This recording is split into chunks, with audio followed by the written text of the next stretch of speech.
Hey everyone, Christos here with Better at BI, and today I want to talk about appending queries. Now, here's a scenario.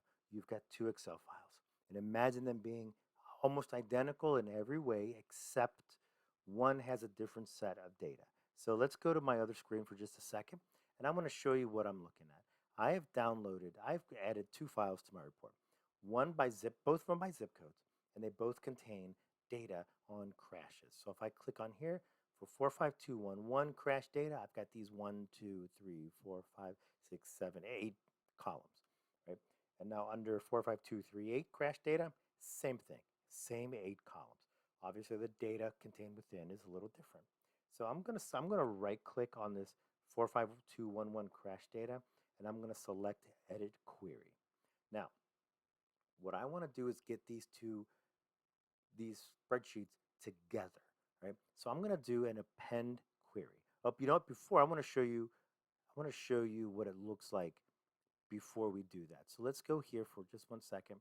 So by bringing in 45211, and let's bring in crash date, right, for right here. And so let's do crash dates like that. I'm going to expand that. So as you can see, all we see is 45211. We don't see anything else, right? Just 45211. So it's kind of like this is like the magic trick, ladies and gentlemen. I am showing you there's nothing up my sleeve here. I'm going to delete this for a second. Now let's go back to where I was. Right click, sit, edit query.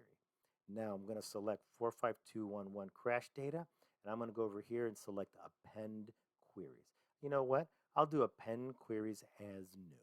So I'll do that. Now the first table is 45211, of course. Now the second table will be 45238. So if I hit that and I'm going to select OK, now it's going to go and it's going to do its magic. Boom, it's already done. I'm going to go ahead and select close and apply. And now I should see it's going to reevaluate all my data. And so now I'm going to minimize this for just a second like that. If I go to my append table here and I bring in my zip data, now I didn't change anything, so it still wants to sum it. I don't want to sum my data. I want to just do, bear with me for a second, ladies and gentlemen, don't summarize, and now I've got data from both zip code 45211 and 45238. Now I can bring in anything here if I wanted to, like that, and now I've got all of my data appended. I can bring in my neighborhood data. I can bring in all that really cool information.